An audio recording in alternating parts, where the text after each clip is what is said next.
Bismillahirrahmanirrahim. Assalamualaikum warahmatullahi wabarakatuh.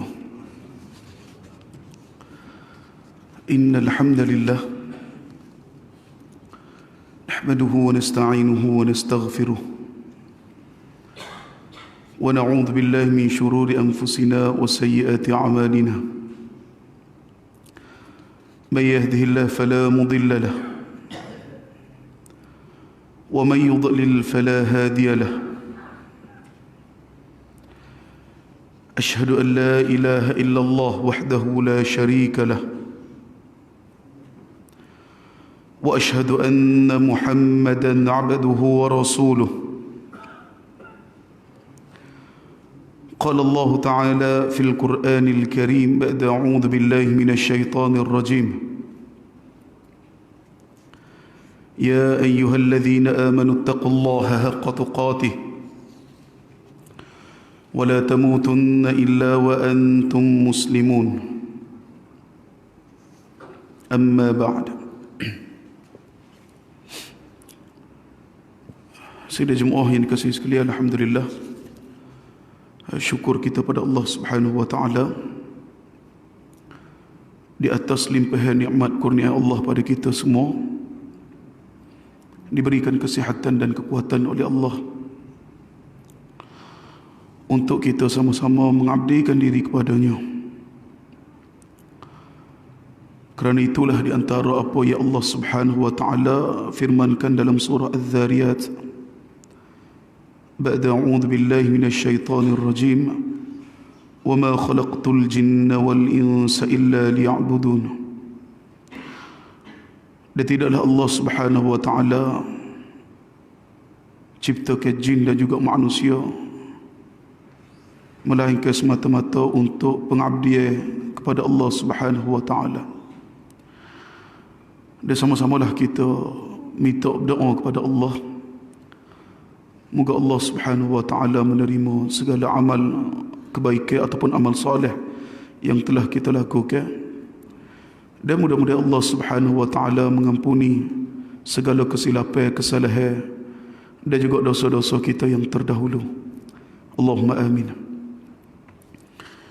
Minggu lepas hari Jumaat dah kita baca dah berkenaan dengan muqaddimah. Dan kita masih lagi malam ni pada lepas muqaddimah lagi, agak-agak dah habis insya-Allah. Muka surat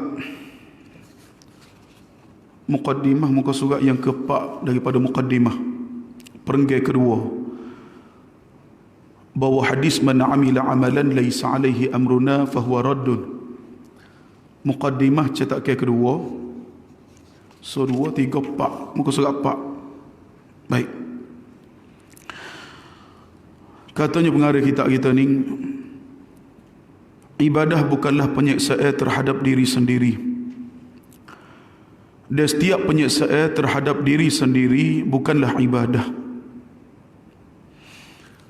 Dan ayat sini sebenarnya ibadat-ibadat ni ya Allah Subhanahu wa taala fardukan ke atas kita semua. Ianya bukanlah penyiksaan terhadap diri kita, tidak. Bahkan setiap daripada penyiksaan terhadap diri ini tidak termasuk daripada ibadat. Dia tak termasuk daripada ibadat. Suatu ketika Rasulullah sallallahu alaihi wasallam, jadi belah mana kita nak faham berapa dia hak tu kitab kita ni sebut, ini dibawa satu hadis dan untuk mudah kita faham.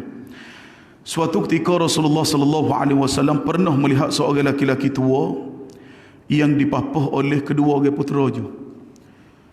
Satu ketika dua orang sahabat ni dipapah deh ayah dia. Dia ayah dia ni dalam keadaan uzur lah. Lalu Nabi SAW kemudian Nabi bertanya. Nabi kata, "Guana pula ni? Ada apa ni? Siapa papah ni?" Lalu mereka menjawab, dia kata, "Ya Rasulullah, ayah kami bernazar akan berjalan kaki. Oleh kerana tak gerak, jadi kita papah. Nak berjalan juga." Yang bernazar lagu tu. Rasulullah SAW bila dengar berkenaan dengan penjelasan dua orang anak dia tadi, nazar ayah dia tu, Jadi Rasulullah sallallahu alaihi wasallam bersabda, Nabi kata, innallaha an ta'zibi hadha nafsahu li ghaniyun. Nabi kata, sesungguhnya Allah tidak memerlukan penyiksaan terhadap ayahmu terhadap dirinya sendiri. Maknanya Nabi nak sebut sini, Allah Subhanahu wa taala tidak perlu dia penyiksaan terhadap ayah dia tadi terhadap dirinya sendiri. Maknanya sebenarnya Nabi nak tegur lah, kadang-kadang ada orang-orang yang bernazar ni benda yang menyusuh ke diri dia. Dia menazar dengan benda yang dia tak mampu nak buat. Ada. Sebab tu nazar ni ada dia punya bab dia. Dan Nabi sebut sebenarnya nazar ni tidak mengubah apa-apa pun. Nazar ni tidak mengubah apa-apa pun. Cuma bila hamba Allah bernazar, maka mereka wajib untuk menunaikan nazar tersebut. Tapi kalau nazar tu dalam bentuk penyiksaan, tengok dalam hadis apa Nabi sebut lepas pada tu. Lalu Rasulullah sallallahu alaihi wasallam pun memerintahkannya agar menaiki kenderaan. Dia tak mampu, tak ada masalah. Baik. Hadis ni adalah hadis diriwayatkan oleh Imam Bukhari. Hadis yang kedua, dan hadis ni lagi jelas. Rasulullah sallallahu alaihi wasallam satu ketika, katanya Ibnu Abbas, Nabi sallallahu alaihi wasallam tengah duk khutbah. Tengah Nabi duk khutbah tadi, tiba-tiba ada seorang hamba Allah ni dia berdiri. Ada seorang hamba Allah ni dia berdiri, dia bangun. Lalu Rasulullah kemudian bertanya mengenai orang tersebut. Jadi Nabi tanya berkenaan dengan kawan ni, "Wana duk berdiri ni?" Maka para sahabat jawab, dia kata, Abu Israel bernazar untuk berdiri, dia tidak akan duduk. Dia bernazar untuk diri, untuk berdiri, dia tidak akan duduk. Bahkan tidak akan berteduh, dia tidak akan berkecek, dia akan terus berpuasa. Ini dia punya nazar dia. Nabi SAW bila dengar sahabat duk cerita nazar Abu Israel tadi, lalu baginda bersabda, Nabi kata perintahkanlah dia ni untuk berbicara. Nabi kata suruh dia kecek lah, suruh dia kecek. Dah. Yang kedua Nabi kata dia suruh dia ni supaya berteduh. Dia cari tempat teduh. Jangan duduk tempat panas lagu tu. Yang ketiga Nabi kata duduk. Selakai duduk. Cuma mana hak nazar dia? Nabi kata hendaklah dia menyempurnakan puasanya. Hak nazar tu. Hak nazar mana? Hak puasa tak dikena.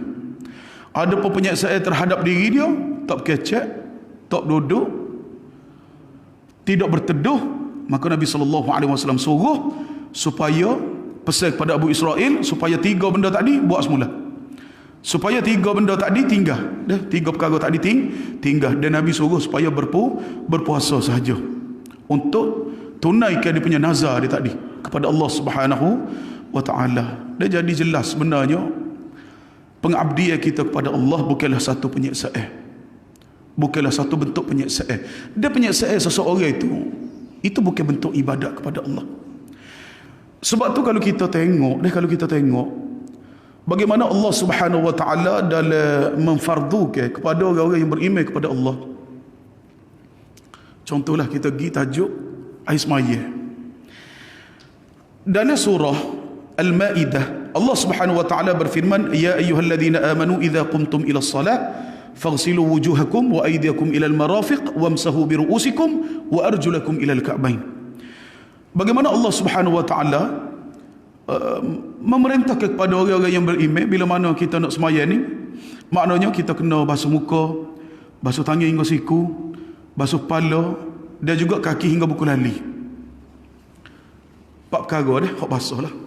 Hak niat kita bincang semula lah. Niat dia juga dipanggil tertib dah, mendahulukan mana yang didahulukan. Jadi 4 perkara tadi Allah Subhanahu wa taala perintah supaya nak sembahyang guna hak ni. Namun kalau kita ada halangnya untuk nak guna air, contoh apa?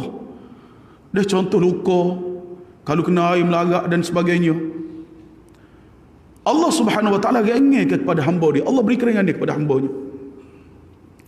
Supaya sekiranya kita tidak ada ataupun kita sakit ataupun ada halangan-halangan tertentu daripada penggunaan air ada. Tapi di tempat kita kata tempat air tu tadi, di sungai dan sebagainya, contoh ada musuh. Hak ni kalau kita bicara dalam fiqh mazhab Syafi'i sendiri pun, sekiranya di sana ada, kita kata sini, yang perkara-perkara yang memberikan mudarat kepada kita sehingga tidak dapat untuk mengambil air tersebut walaupun air itu dekat, maka dibolehkan untuk tayamum. Itu keringannya. Allah Subhanahu wa taala dalam masa yang sama wajibkan ke atas hambanya berpuasa start daripada tulu'ul fajr ila ghurubi syams, start daripada terbitnya start daripada masuknya waktu subuh sehingga terbenamnya matahari. Tapi kalau kita musafir, kalau kita sakit, Allah beri keringanan supaya berbuka dan digantikan dengan hari-hari yang lain. Bahkan kalau kita tengok dari semua sudut ibadah, Allah Subhanahu wa taala beri kelonggaran kepada hamba-hambanya. Sebab itulah kalau kita tengok dah, bila pengarah kitab kita ni sebut, maknanya penyiksaan itu bukannya ibadah, dan ibadah itu bukannya penyiksaan. Jadi sememangnya dalam Islam ini Allah Subhanahu wa taala taklif kepada hamba-hambanya setakat mana kemampuan para hambanya. Baik. Kemudian di Jumaat, sebab tu kalau kita tengok dari sudut ta'rif Islam itu sendiri, maknanya satu agama yang mana dari sudut perintah ibadat terhadap kepada Allah Subhanahu wa taala berperingkat mengikut kepada kemampuan semasa. Cuma kalau kita segar-bogar semaya fardu tiba-tiba duduk, tak boleh lah. Tak termasuk daripada kita kata sini mereka-mereka yang berhalangi tadi. Baik. Kalau kita segar tapi tiba-tiba sakit, dia nak semaya fardu tak boleh nak berdiri dan sebagainya, Allah beri keringanan pula untuk semaya, boleh duduk pun boleh, ataupun boleh berbaring pun boleh. Baik, itu di antara kelonggaran di dalam masalah-masalah ibadat. Dia banyak lagi lah. Kalau kita mengaji fiqh, maka kita akan bertemu. Baik. Kemudian jemaah, hadis ni juga adalah hadis diriwayatkan oleh Imam Bukhari rahimahullah taala. Dalam hadis ini beliau menetapkan sesuatu yang disyariatkan, iaitu berpuasa, serta mengingkari sesuatu yang tidak disyariatkan. Mana-mana yang tidak ada pensyariatan, maka Nabi SAW Nabi ingkar perbuatan-perbuatan tersebut, iaitu tidak berbicara dan berdiri di bawah teriknya matahari. Ada ke tidak orang bernazar lagu ni? Ada lah, berlaku di zaman Nabi. Bila berlaku zaman Nabi, Nabi dah beri panduan kepada sahabat tadi dalam bab nazar lagu mana. Jadi sebenarnya kita juga berhutang supaya dalam masa yang sama kita tahu mana di antara nazar yang boleh dan mana di antara nazar yang tidak boleh. Ada mana nazar boleh, mana nazar tak boleh. Contoh berapa dia? Kita menazar, hamba nak menazar sekiranya anak SPM ataupun UPSR boleh 5A, kita menazar puasa pahmalah.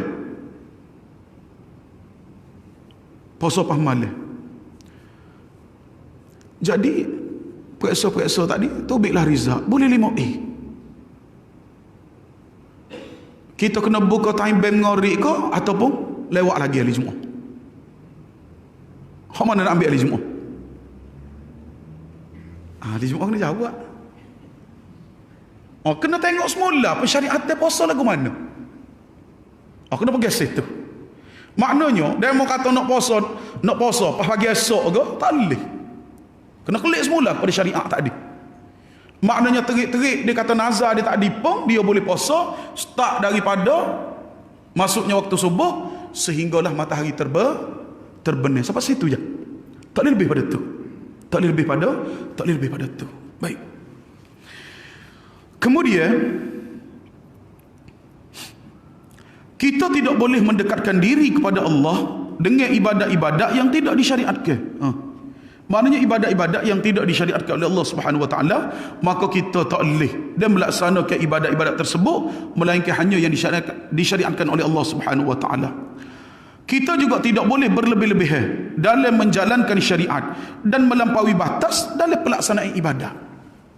Ada tahap dia. Yang kedua ni dia nak cerita Dalam bab ibadat ni ada dia punya batas-batas dia. Ia perlu kita jaga. Kita kata kita ni taat mana sekalipun kepada Allah, dia ada batas-batas dia. Seperti mana yang kita sebut minggu lepas, ahli Jumaat ambil air semaya, hak sunnahnya, maknanya hak wajibnya sekali basuh. 2 dengan 3 kali ni sunnah. Basuh 2 kali sebab ada hadis Nabi basuh 2 kali, ada hadis Nabi basuh 3. 2 dengan 3 ni sunnah. Keutamaan orang yang ambil air semaya ni besarkanlah, sehingga hadis daripada Abu Hurairah yang diriwayatkan oleh Imam Bukhari, Muslim di antaranya, Nabi sebut kepada Abu Hurairah, Nabi kata, inna ummati yud'auna yaumal qiyamati ghurran muhajjalina min atharil wudu'. Nabi kata sesungguhnya umat aku ni akan diseru pada hari kiamat dalam keadaan anggota wuduk mereka ni bercahaya, anggota muka dan juga tangan mereka ni bercahaya.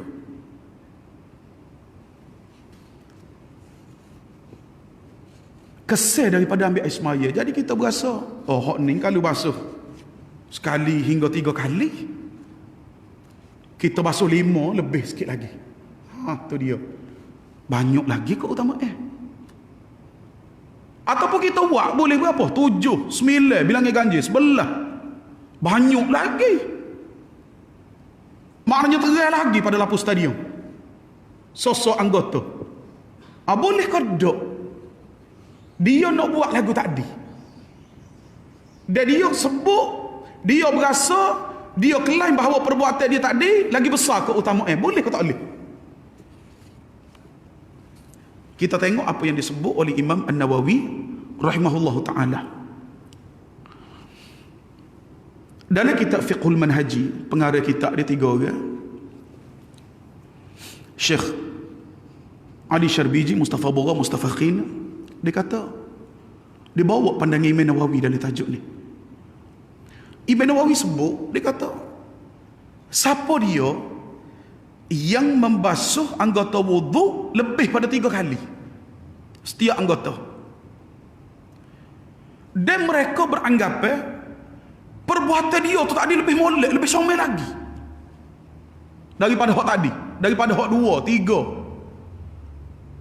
Maka katanya Imam An-Nawawi rahimahullah, dia ni ghulu, dia ni melampau. Siapa setara tu? Jadi sebab tu dia sebut sini, dalam masalah ibadat juga ada dia punya ketentuan-ketentuan dia hak ditunjuk oleh Nabi SAW. Itu di antara salah satu contoh. Yang hadis ke depan ni lagi jelas. Hak tu yang kita sebut ni. Petunjuk Nabi SAW dan ibadah beliau ialah suri tauladan yang paling baik. Laqad kana lakum fi Rasulillahi uswatun hasanah. Maknanya petunjuk Nabi SAW dan ibadat beliau ialah suri tauladan paling baik dalam masalah ni, dalam hal ni. Maknanya kita nak pergi belah mana? Cara Nabi tunjuk paling comel. Cara hak Nabi tunjuk, hak ni lah cara hak paling comel. Dia mempunyai keutamaan yang begitu besar. Bak ni semalam bagus tu di Masjid Telipuk semalam, tajuk ni. Tidak seorang pun daripada umat beliau yang boleh menambahi atau beranggapan bahawa ibadahnya lebih sempurna daripada ibadah Rasulullah sallallahu alaihi wasallam. Ada satu hadis yang menceritakan tentang 3 orang yang datang ke rumah Nabi sallallahu alaihi wasallam untuk bertanya mengenai ibadah-ibadah beliau. Ada 3 orang mari tanya. Yang mari tanya tak silap hadis ni, mari tanya isteri Nabi. Ia tanya belah mana Nabi ni, ibadat-ibadat Nabi. Lah ni hari Jumaat. Maknanya dulu sahabat dah tengok belah mana ibadat Nabi ketika mana Nabi mari di masjid. Sahabat boleh kelih dengan mata. Lagu mana semaya sunat, qabliyah Nabi, ba'diyah Nabi. Lagu mana cara semaya fardu Nabi.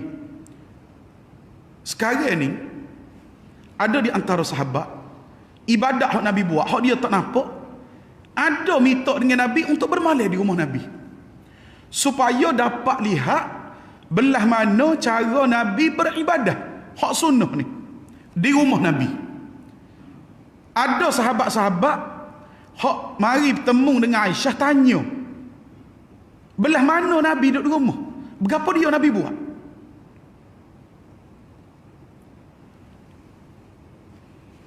Jadi begitu jugalah dengan 3 orang sahabat ni mari bertemu dengan isteri Nabi untuk nak mengetahui belah mana cara ibadah-ibadah Nabi sallallahu alaihi wasallam.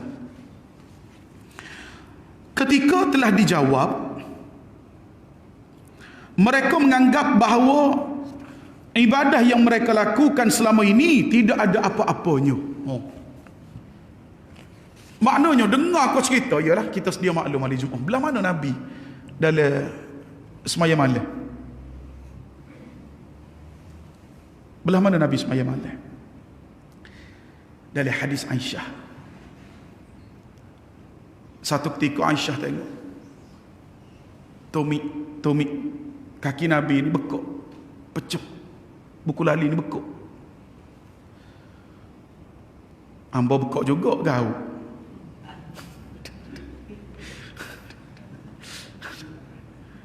Nabi bekuk hari Jumaat kismaya malam. Sehingga seorang isteri ni, ahli keluarga ni, bila tengok keadaan tok lelaki belah tu, dia sebut kepada Nabi. Dia kata, ya Rasulullah, sekiranya ada dosa-dosamu yang terdahulu ya Rasulullah, ataupun dosa-dosamu haklah kau kedian ni, maka Allah subhanahu wa ta'ala akan ampun ke semua dosamu ya Rasulullah. Baik hak dulu ataupun haklah kau kedian ni. Tapi guana semaya malam ni, siapa bekok tumik-tumik ni, siapa bekok buku-buku lali ni, pecah tumik ni. Agak-agak kalau kita bini mari tanya, oh abai guana semaya malam gini mo ni, agak-agak jawab guana, alah orang nak semaya pun tak boleh, butanglah sepatut boleh tak laki belah ni. Tengok Nabi jawab guana. Cara Nabi jawab kepada isteri bila isteri tanya. Nabi jawab, Nabi kata, afala an akuna abdan syakura. Allah hebat. Cara Nabi jawab membuat ke orang yang tanya tadi berasa Allah betapa hebatnya Nabi. Nabi kata, tidak patutkah aku jadi orang yang paling bersyukur kepada Allah dengan cara belah mana? Aku jaga semaya malam. Hak ni jawapan Nabi. Sehingga Dr. Sa'id Wahd Al-Qahtan rahimahullah ta'ala, pengarah kitab Perisai Muslim tu, hak buku-buku himpunan doa tu, dia kata di antara bagaimanakah cara kita dalam nak menzahirkan syukur kita kepada Allah, di antara cara, maknanya selain pada kita tahmid kepada Allah, kita puji Allah dan sebagainya, di antara cara dalam kita nak zahirkan rasa syukur kita kepada Allah, iaitu dengan cara jaga semaya malam. Orang yang bangun jaga semaya malam ni adalah salah so daripada cara mereka menzahirkan rasa syukur mereka di atas nikmat yang Allah Subhanahu wa taala kurniakan kepada mereka. Baik. Kemudian di Jumaat kita klik pada hadis kita ni. Jadi nak cerita ibadat Nabi tak disapa setara tu. Jadi bila isteri Nabi cerita kepada 3 orang sahabat aning ibadat Nabi, aning puasa Nabi, sahabat tadi kata sodoh dah lah. Ibadat kita buat selama kening, oh tikah sakit benar ni, Nabi dah lah maksum, ini cara Nabi dalam beribadat. Pak kita sahabat mikir lagu tu. Bila sahabat mikir lagu tu, dia kata lagu mana? Salah seorang daripada mereka melontar ke pertanyaan, dok mana kita kalau nak dibandingkan dengan Rasulullah sallallahu alaihi wasallam? Padahal dosa-dosa Nabi ni telah diampunkan oleh Allah Subhanahu wa taala, baik hak dulu ataupun hak kemudian ni. Dia nak suruh sama dia ni mikir belaka.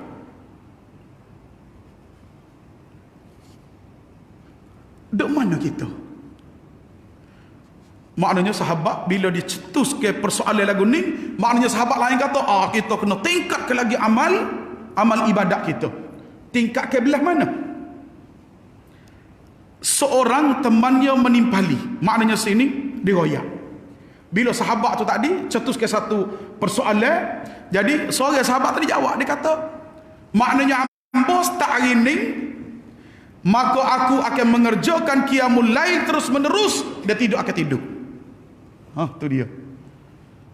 Maknanya hamba tak akan tidur. Hamba akan bangun untuk buat semaya malam terus menerus. Hari Jumaat semaya malam ni kisah Abdullah ibn Umar radhiyallahu anhu.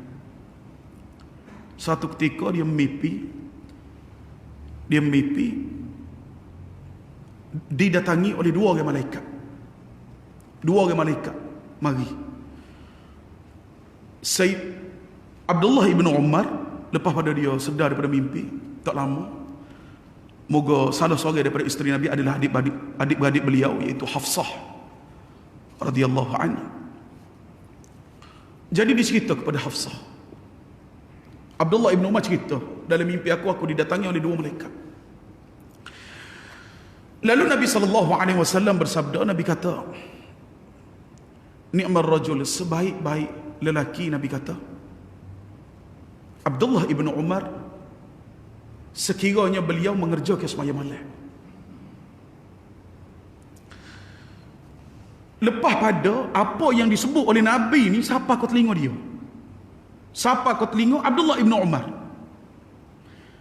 Anak Abdullah ibn Umar dia bercerita, dia kata, bila mana ayah aku dengar apa yang disebut oleh Nabi, dia kata, ayah aku tak ajin tidur malam illa qalil, melainkan sikit sangat. Maknanya tidur juga. Anak cerita ada dia punya cara semaya malam. Ada dia punya cara semaya malam, kena tidur juga.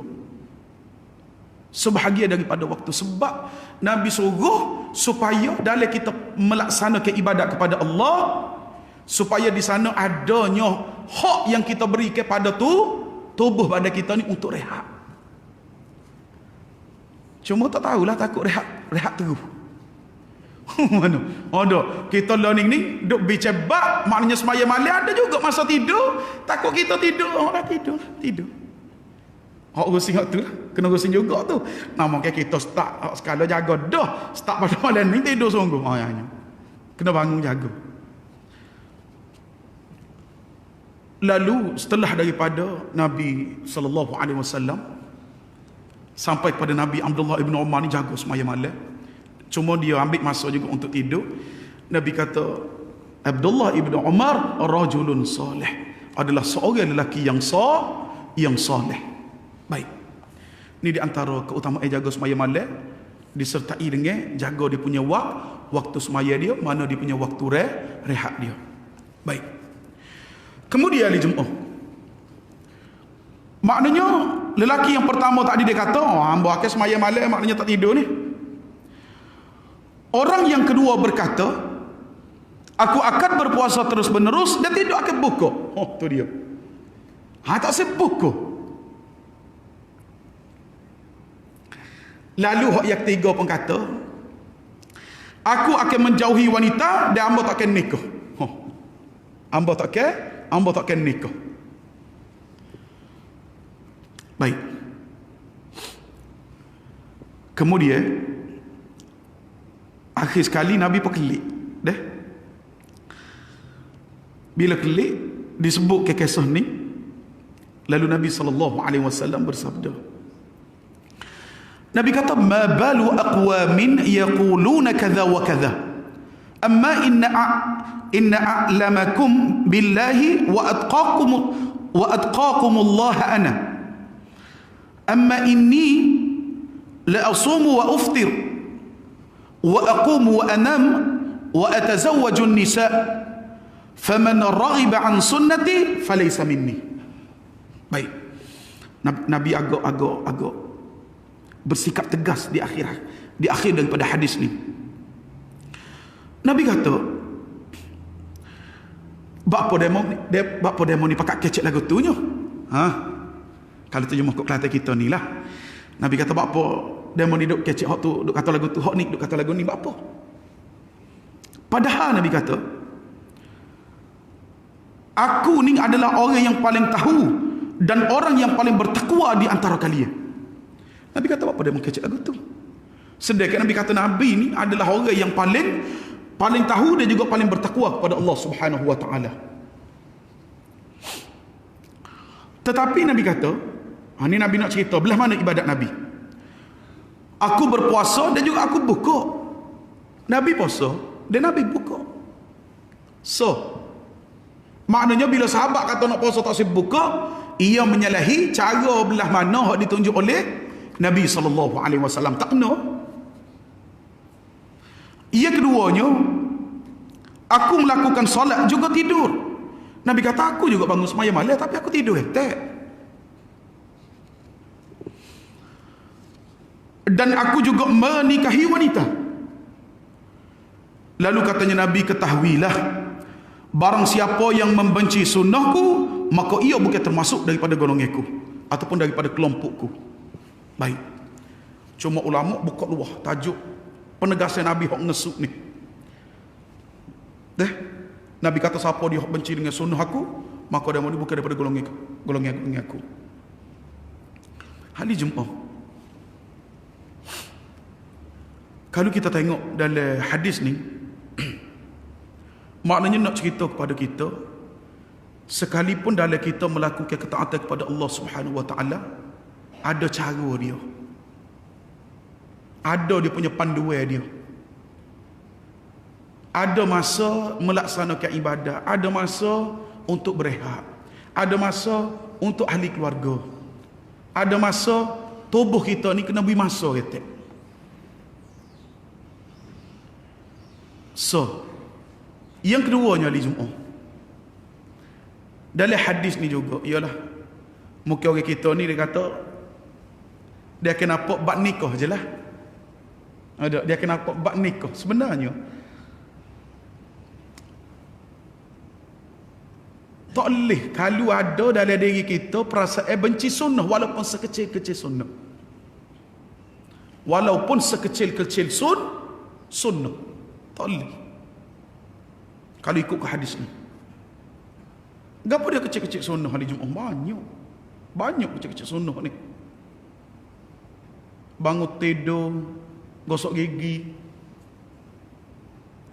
Takut ada di Jumaat. Gosok gigi sunnah juga Ustaz? Memang sunnah gosok gigi bangun daripada tidur. Aisyah ketika mana nak tidur malam, Aisyah akan bawa dua benda. Aisyah siap untuk Nabi. Air sebesar, sugi sebatas. Bila Nabi bangun untuk nak sembahyang malam, maka Nabi bersugi. Dia sebenarnya bau gigi, kita kata gini betul lah, yang paling afdal kalau dia guna kayu sugi lah. Yang kayu tu dipanggil kayu arak. Kayu arak itu yang paling afdal.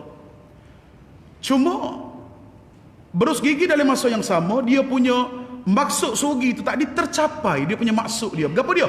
Menghilangkan kekotoran bau yang berada pada mulut. Selesai. Dengan syarat dia guna benda-benda yang kesat, ataupun orang Kelantan kata kasar, supaya kotoran tak boleh hilang daripada mulut. Itu di antara sunnah.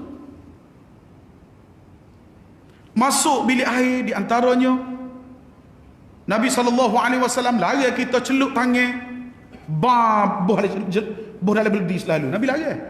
Bila tidur Nabi suruh kita ni ambil air jiruh dulu tangan luar pada beseng tak di. Basuh dulu 3 kali. Lepas tu baru boleh celup.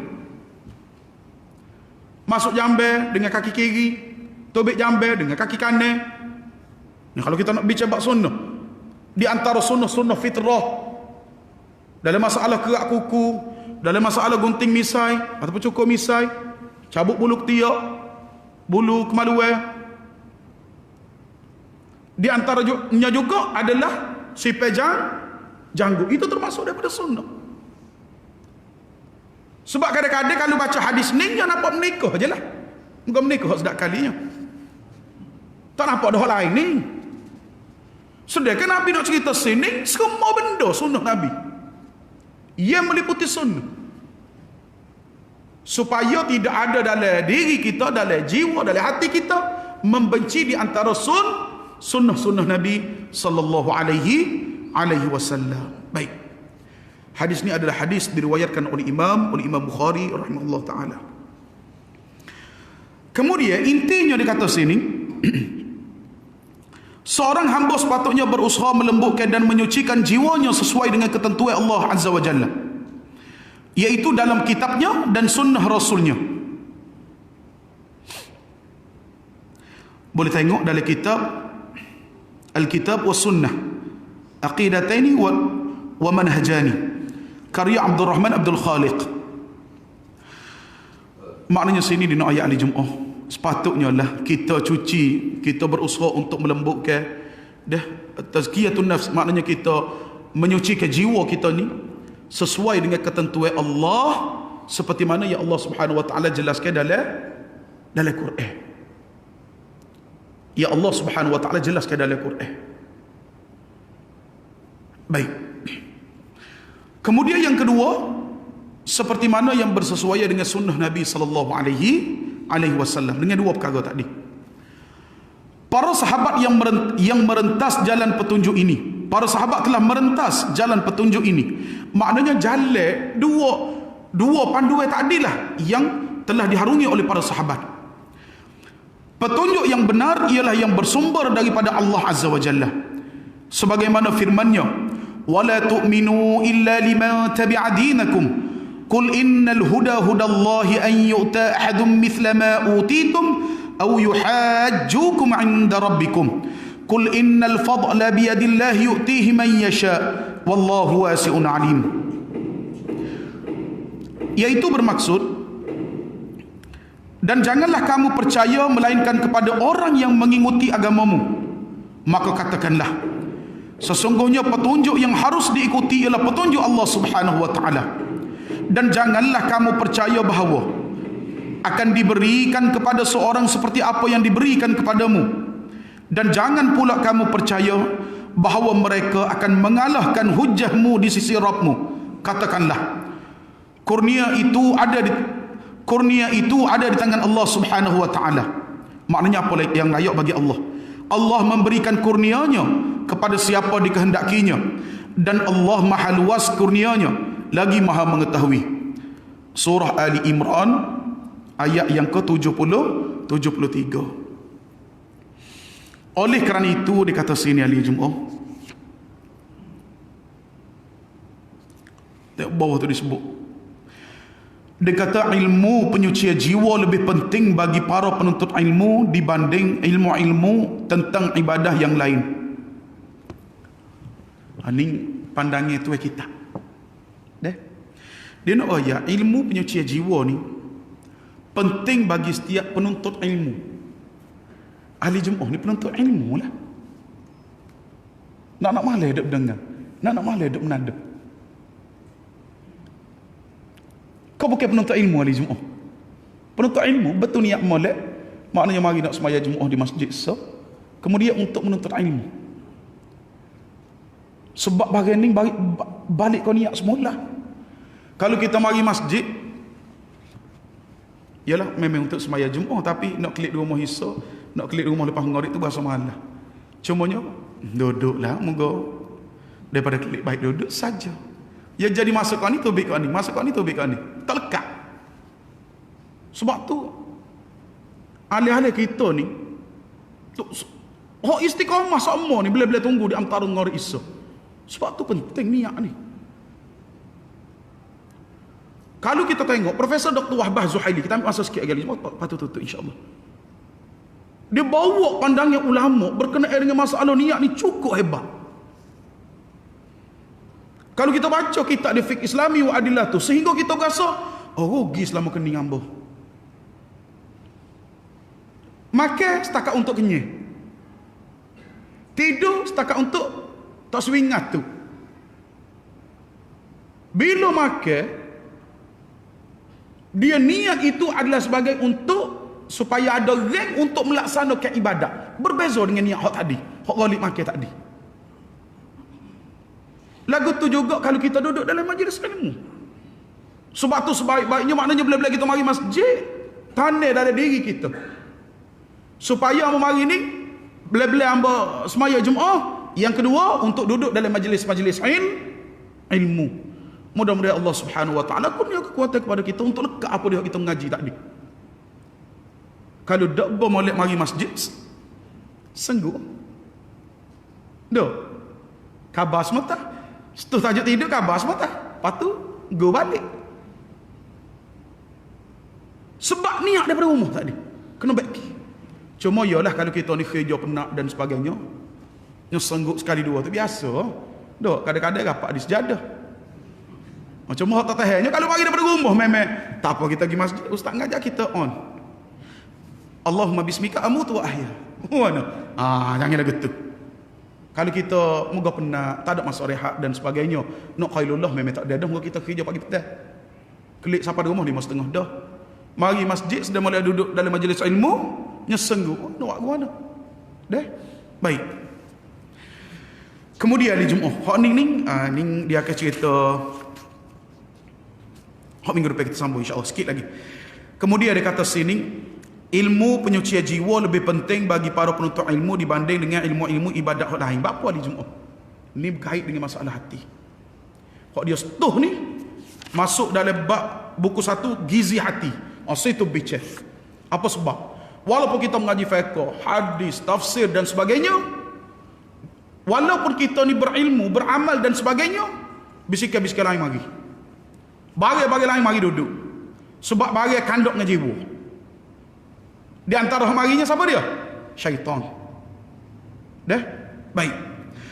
Sebagaimana pentingnya air bagi ikan dan udara bagi manusia.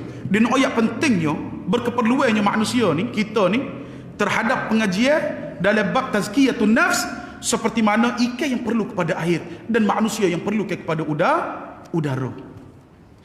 Untuk seterusnya hal ini kerana ilmu penyucian jiwa bisa digunakan untuk wallahu a'lam. Tanda situ hari Jumaat ini insya-Allah. Dan kita akan sambung pada minggu hadapan insya-Allah. Dan kita pun masih lagi dalam muqaddimah. Masih dalam muqaddimah. Ada selah lagi ni. Habis minggu depan insya-Allah. Minggu depan juga kita akan masuk bab yang pertama insya-Allah. Cuma kitab macam tu email kita sebut tadi lah. Kitab tak banyak. Dah. Anda sendiri pun sebenarnya dah cari 2 kitab, tengok 2-3 butir kitab, ya wipak kitab Gijak Farawah, kata dia mana ada kitab tazkiyatun nafs, awak mari kita nak tengok mana isi dia. Jadi cek sosok, bila cek sosok kita sendiri berasa baca hak ni berasa mudah. Lepas tu pula dalil dah dibawa. Jadi kita kata sini itu di antara sebab kita pilih kitab ni. Satu. Cuma yang kedua kitab ni tak banyak lah. Kitab ni tak banyak macam Tok Imam sebut tadi, ada 3 butir saja di Farawah. Dari Jumaat Tok Imam dah beli dah. Telefon sain tadi ada 5 butir, nanti kita tanya saing-saing lagi. Kalau ada hak jual, dan kita akan maklum balik pada Tok Imam insya-Allah. Untuk akhirnya hari Jumaat, sedikit sebanyak dah kita baca madaning berkenaan dengan bab dalam masalah ibadat ni tidak ada penyiksaan. Dalam bab ibadat itu yang pertama. Yang keduanya, ibadat ni sebenarnya kalau kita tengok balik dah ditunjuk oleh Nabi SAW bagaimana dalam perlaksanaan ibadat-ibadat itu tadi yang sepatutnya kita ikut cara yang ditunjuk oleh Nabi SAW. Mudah-mudahan hari Jumaat 2 perkara tadi dia dapat kita amal dalam kehidupan harian kita insya-Allah. Dan mudah-mudahan kita dapat sampaikan kepada ahli-ahli keluarga dan sahabat-sahabat kita insya-Allah. Mudah-mudahan ia menjadi ilmu yang bermanfaat. Allahumma amin. Aku qauli hadza wa astaghfirullahal azim li wa lakum. Wassalamualaikum warahmatullahi wabarakatuh. Barakallahu fikum. Subhanakallahumma wa bihamdik asyhadu an la ilaha illa anta astaghfiruka wa atubu ilaik.